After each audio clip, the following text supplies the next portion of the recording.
No, sabi ko magkwento ka na. Ano may ikukwento ko? Magtanong ka, sasagutin ko. Magtanong ka. Wala, mali. Magtanong ka. Ikaw yung magtanong. Taga saan ka ba? Bukidnon. Bukidnon. Wow! Ilan ka, diba? Single mom na ako, 17 years old na yung anak ko. Malaki. Isa lang? Ano? Hindi, 10. Dami 10, bye-bye. Hindi, joke lang. Isa lang. Sa ngayon sa... Ikaw ba? Wala ka pang anak? Sa bagay, di ka naman nanganganak. Lalaki ka, no? Single ako. Sa edad mo na yan, di ka pa, ilang taon ka na ba? 42. Wala ka pa, hindi ka pa nagkaanak? Wala ka pang nabuntisan? Wala po. Speculate. Straight going work ako. So, ibig sabihin, nag-focus ka na lang talaga sa trabaho. Hindi ka man lang nag-isip na magkaroon ng karelasyon? Meron, kaso lang, hindi naman, hindi. Sabagay. Kasi sa relasyon kasi, lalaki kasi nagdadala. Huwag mo isipin lagi niloloko ka o hindi siya seryoso. Kailangan pakita mo rin na seryoso ka para mag-focus sa'yo yung babae. Tapos kailangan i-priority mo rin siya. Tama. Tapos gawin mo siyang informasyon, inspirasyon pala, sorry. Yala, you make diet. Yeah, finish it. Tapos, imposible naman, 42 ka na, hindi ka pa nagkaroon ng kalib-in, wala ka pang anak, baka baog ka. Ay, sorry. Hindi naman. Kasi, mga ano ngayon, 17, 16 years old, nakakabuntis na. Imposible naman. Sa bagay, bakit kasi ipipilit ko? I am 18 years old. No, just 16 years old. No, her birthday was December 20. Yala, wait. Yung alaga ko nakipagwintuhan. Okay, finish. Finish your homework. Ano yan?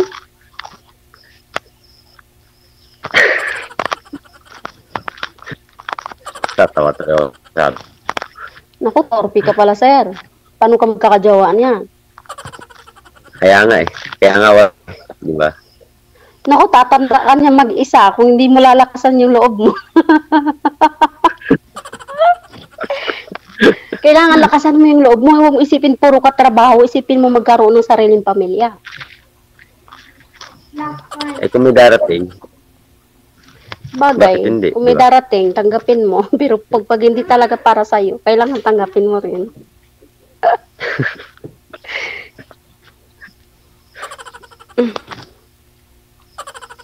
Girlfriend, kailan po kayo nag-girlfriend, sir? Matagal na. Since 2011, meron akong nakalib-in. Oh. Pero nasa Pampanga pa ako yun. Oh. Saan na po yun? Kasi ako sa kalibin ko pa sa Pampanga. DJ mo ako sa Skytrack Disco. Si If Your Mother Angeles. Ano nangyari sa kalibin po ninyo? Tagal na. Wala. Naghanap ng iba. Okay. Hiwalay na kayo bago siya naghanap o naghanap muna bago kayo niwalayan? Yun lang naman yun eh. Importante yun, no? Hindi. Oo. Ang issue ni Sir DJ, pero nagkaroon ng anak isa. Pero nag-asawa siya ng foreigner. Bali yung anak namin, may anak kami isa. Bali, dinala niya dun sa may Belgium.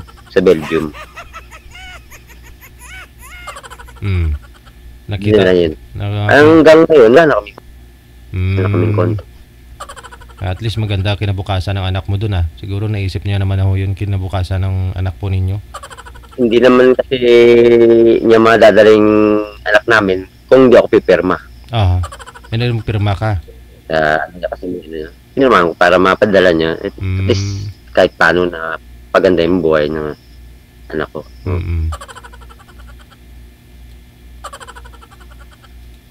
Pero matagal yun. 2011. Oo, i-DJ po kayo sa isang bar.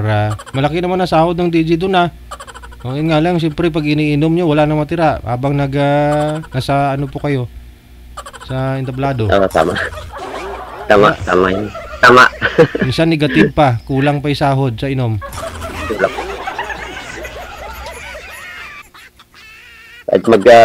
Kahit tip ng kulang pa rin.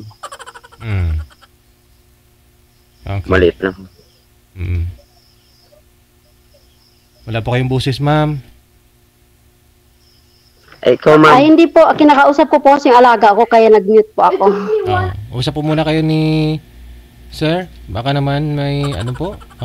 May palaro ka muna sa alaga mo para makafocus yung sa usapan nyo. Wala na po akong may tatanong, wala po topic.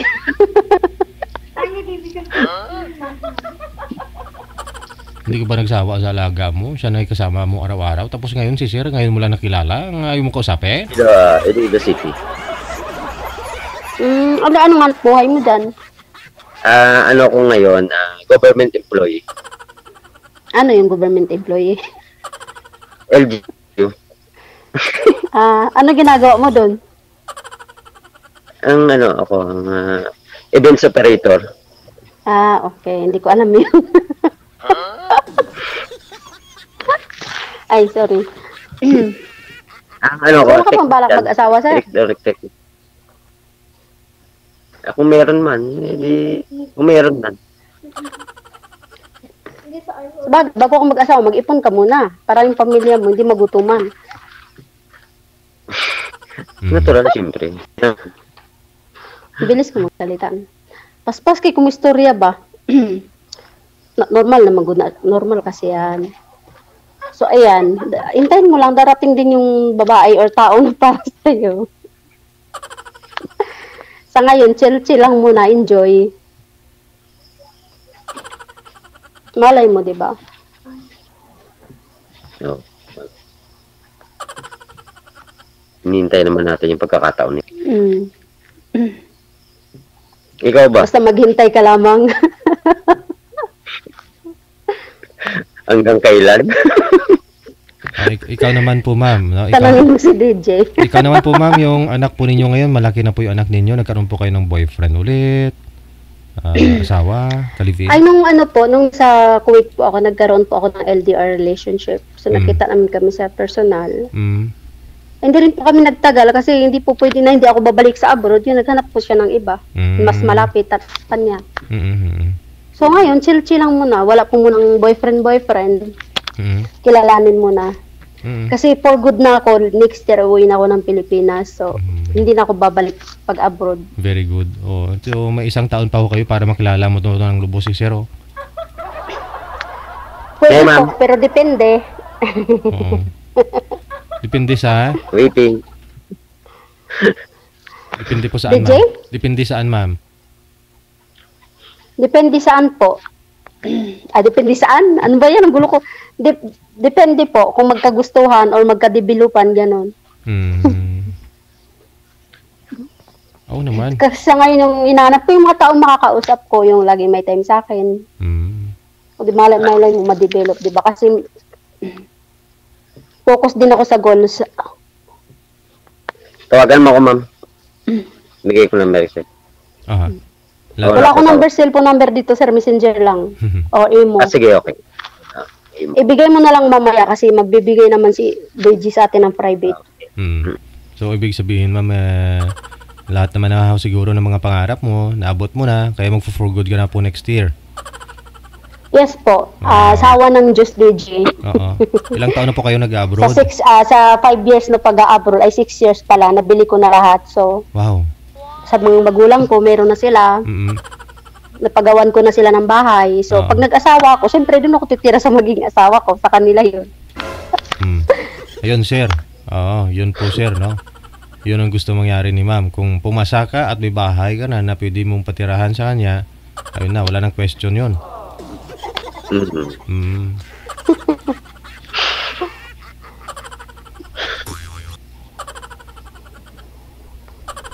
Oh. Contractual po ba kayo? Regular dyan sa LGU nyo, sir? Ano ko dyan sa casual. Casual ka. Dyan bahay. O pwede naman yata mag-loan no? Sa pag-ibig, pwede. Hindi, pwede. Pwede naman, Sir DJ. Para sa asawa mo, mag-loan ka sa pag-ibig, patayuan mo ng bahay para at least may bahay na kayo ni ma'am. May bahay naman. Si DJ pala desisyon. May bahay naman ako dito, idol. May bahay naman naman. Meron naman pala ma'am. Importante, habang natutulog kayo, hindi kayo mabasa pag umaulan. Hirap na mapasma eh. Mapasmang toho, DJ. Sayang yung brace ni ma'am, tapos mabasa lang ng ulan sa bubungan. Butas. Baka kalawangin. Baka kalawangin. Grabe naman sa kalawangin. Ilang ano na to sa bunganga ko, hindi nga kinakalawang. Kasi yung ulan kasi may acid rain yun. Yun ang nagkakalawang sa ano. Parang iba yung DJ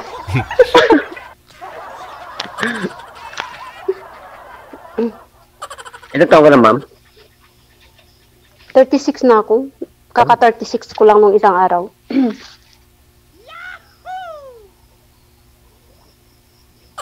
Tagal ka na dyan sa ano?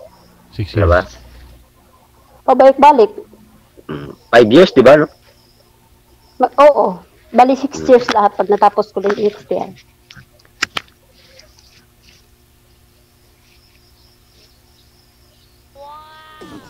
Pero yun na nga, no? Marami ka naman manliligaw ngayon, ma'am, sa cellphone. Hindi mo lang pinapansin. Sa Facebook po, marami. Sa Messenger, sa Imo. Pero parang, mas binibigyan ko ng importansya po yung trabaho ko. Magre-reply lang po ako pagka free time po talaga ako. Kasi mahirap sa ibang bansa pagka masira yung pangalan mo sa amo mo. Baka hindi ka bigyan ng hadiah. Tapos pamilya, first, pinaka number 1 po, DJ, yung pamilya ko, nanay at tatay ko. Anak mo eh? So, baga kung magkakaroon man ako ng boyfriend, extra na lang yun. Extra time.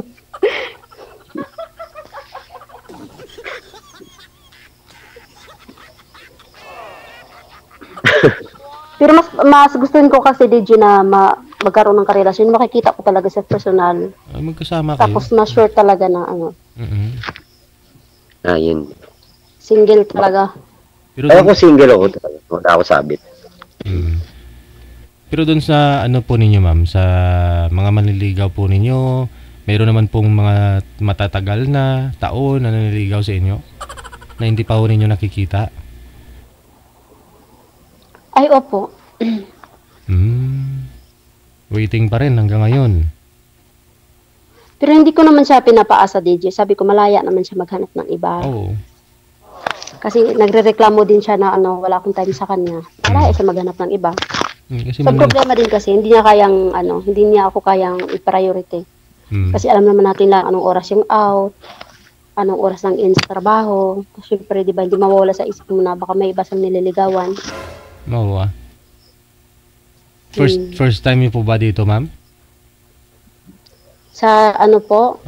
Sumali dito? May na ako dati, DJ, sumali na ako dito dati. Kaso nga lang yung naibigay niyo sa akin. Manyak. Manyak? Hala? Ay, gano'n? Uy, sobra. Kakasabi ko lang. Ang bait niya dito sa video ko, DJ, tapos nung pagdating na sa box, wala na. Ay. Diba, nabinla ko na, bahala sa buhay niya. Tama ko yun. Alam mo, kakabanggit ko lang kanina kasi may naalala ako, may nagpa-line up. Parang may nagagalit sa amin. May mensahe nga akong nabasa. Na yun nga, binigay namin sa kanya. May pagka-M din. Hindi po namin alam kung anong klaseng tao yun, no? Kasi alangan naman tanungin namin, may pagka-M ka ba? Pero yung nakausap niyo po, mabait sa live. Mabait dito. Ano mo, yung page mo, wala namang kinalaman. Oo, yun nga po eh. Ano po yun, yung nakausap mo, okay naman sa live? Okay naman sa live. Parang mainhin nga yun, idol. Ang sabi mo nga dati, bakit halos ayaw niya magsalita. Last year pa kasi yun eh. Tapos Tapos, pagdating pala sa box impa. ano bang sinabi niya? Gusto niya makita yung clouds? Ano? Gusto niya makita yung ano ko, okay lang ba kahit LDR kami, alam mo na yun, idol yung ano. Yung gusto Pero naging kayo na po ba nun? Wala pa. Sabi ko nga, wala pa nga tayo. Halimbawa, sabi niya, pagliligawan kita ngayon, pagbibigyan mo ba ako mamayang gabi? Uy, ginuok ko. Gusto niya agad, come to come. Diyos ko, binlock na idol. Sabi ko, kahit gwapo ka, Diyos ko, sino ka ba? Ano ka ba ang mayor? Kaya ganon. Pero hindi ko naman dinama yung page niyo. Siyempre, wala naman kayong kinalaman doon. Bakit yung iba ganyan? Oo, marami ho yan. Marami na, dati pa, marami na hong mga nagre-request na gusto nila mabait, hindi ganon. Ay, hindi po namin alam kung mabait po ba yan o ano. So, at saka nasa kanila naman yun, idol, kung magpapaano sila, hindi nila kailangan manisi. Kasi nasa kanila naman yun. Desisyon nila yun, choice nila. Oo, tama ho yun. Block mo kasi hindi mo gusto yung ginagawa niya. Di block mo na. Ay, kabayo. Aw, nano. May kabayo na. Ano, idol? Alaga ko kasi.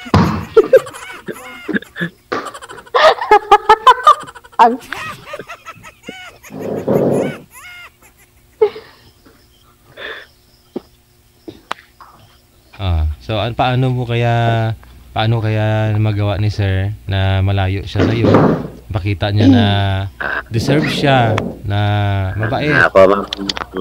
Oo. Yun po, depende po sa kanya anong diskarte niya. Kasi po ako sa idol, papakin kasi ako, yung parang may ano ba, yung maldita. Natural po yan. Pag walang dilig, gano'n talaga yan.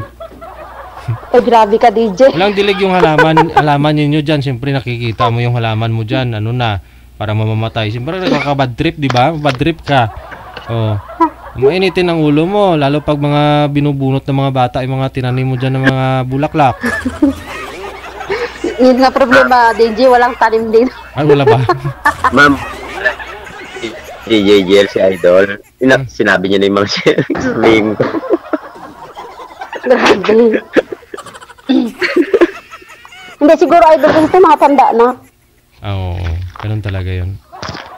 May nikti na yung ulo.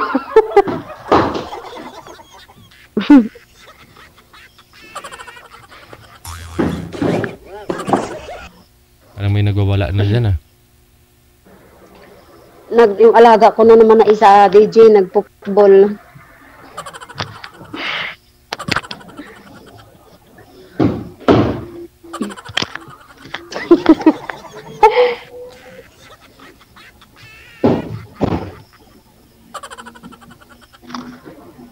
Okay na. May na-signal ni sir Hindi klaro. Hindi ganyan, maklaro yung naong.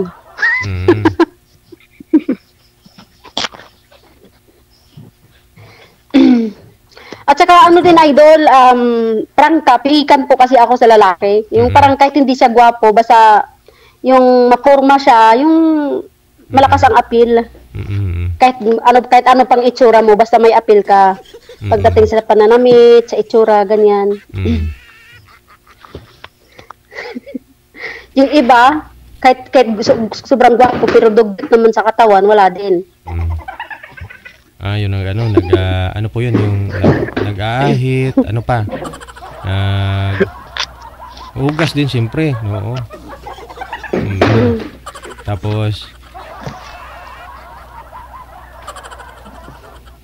Tapos ano, DJ?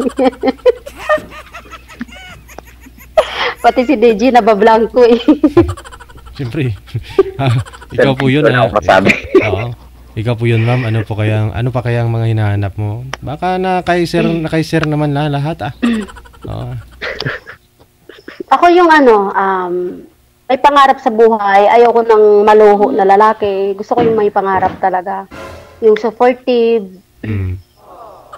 Tapos marunong mag-ipon.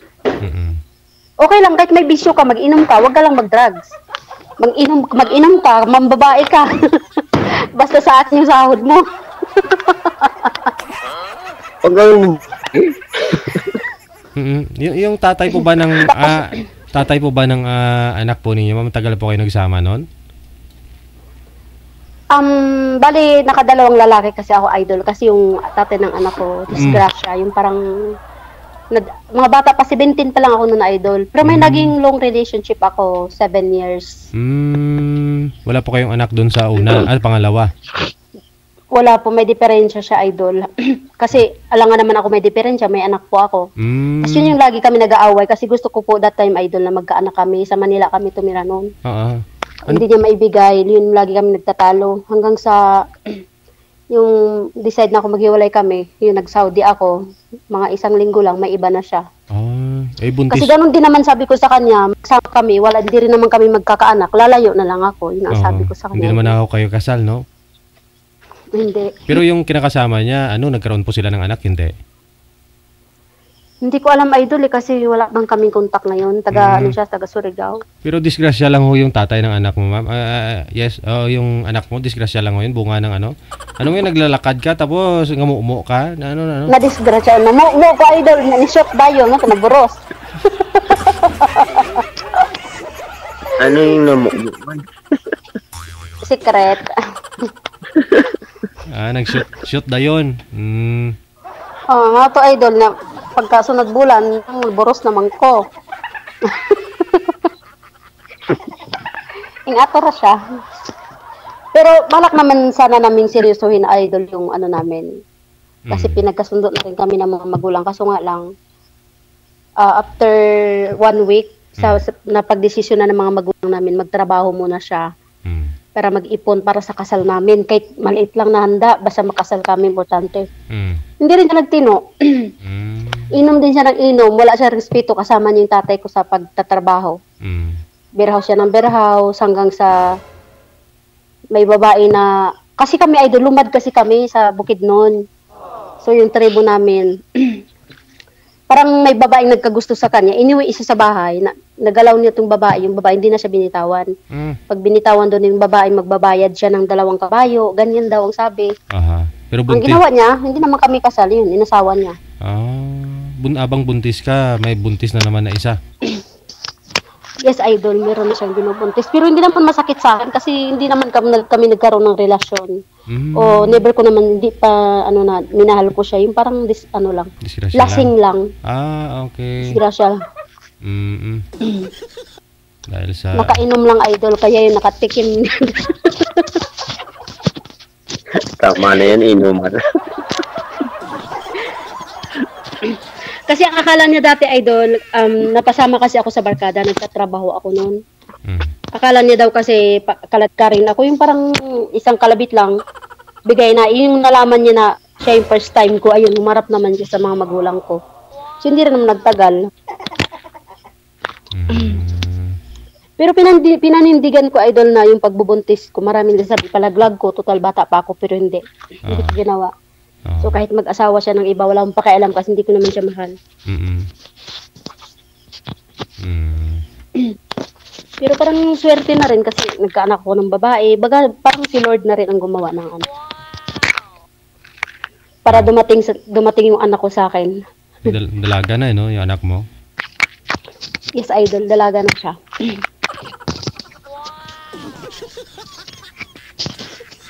So baga siya yung blessings. Pinakamagandang blessings ko na dumating sa buhay ko. Pero magtawa ka pa ulit yung gusto mo. Hindi ko alam, depende.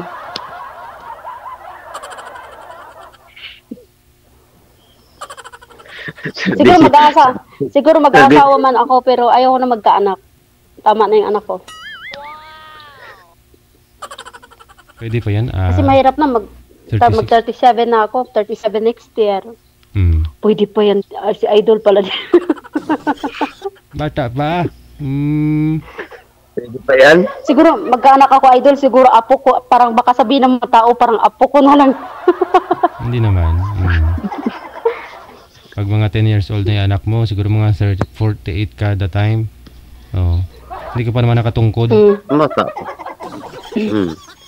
Hindi naman pwede, idol, na pag-uwi ko sa Pilipinas, magbubuntis ako kaagad. Siyempre, marami pa akong asikasuhin.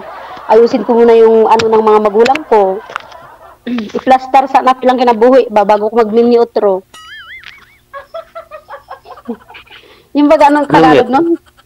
Nakakaintindi ka ng Bisaya, DJ. Sabot ko Bisaya. Baga ayusin ko muna yung tirahan ng mga magulang ko, yung hindi sila magutuman araw-araw. Bago ako pumasok ulit sa pag-aasawa, pag naayos ko yung ano ng mga magulang ko kasi sila po talaga yung pinaka-ano ko. Pinaka number 1 na priority ko, idol. Kung sakaling asawa or ano basta yung magulang ko mailagay ko ng maayos. Pero kung magkaintindihan naman ng kayo ni Sir Jeff, pag sakali, dalawa na lang po kayo tutupad ng mga pangarap mo. Natulong naman ako. Pwede, pero depende. Ba't nakadindi pa? Wala lang.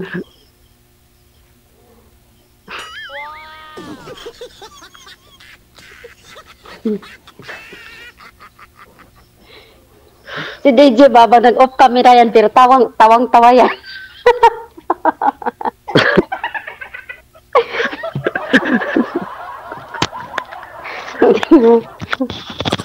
Ay, nagmamaritis pala yan. Nagbabasa yan ng mga comment. Ay. Ikaw, Jeff, dapat pag nag-asawa ka na, ayusin mo na yung buhay mo. Ay, maayos na ang buhay ko. Paano naman? Maayos na ang buhay ko. May trabaho naman ko. Hindi naman porkit may trabaho ka, kailangan mo rin ayusin yung sarili mo. Para dagdag pogi points.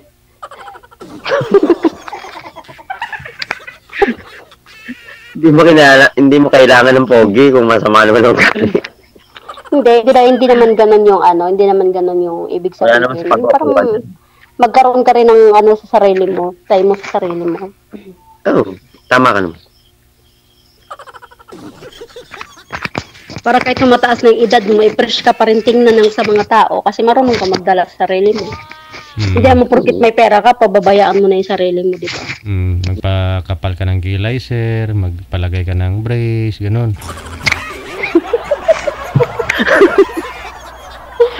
Bukas, Sir DJ, mapalagay na ako lang. Grabe naman si DJ. Siguro si DJ, gets niya anong ibig kong sabihin.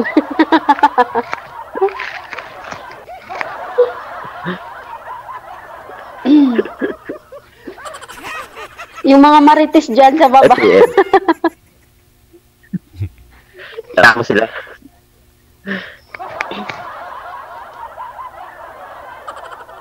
Parang nararamdaman ko na yung amo ko.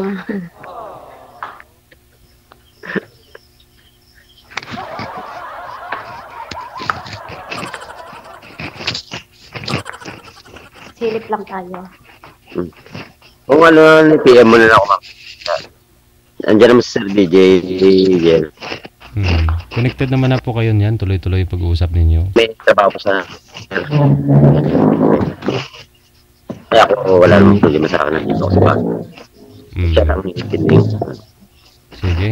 May mga alaga pa ako kayo mga bata dyan, ma'am. Intindihin niyo po muna, ha? Tuloy-tuloy naman namin pag-uusap. Thank you. Salamat, Idol. Salamat. Thank you, Gid. Thank you, DJ. Bye. Okay, thank you. Idol.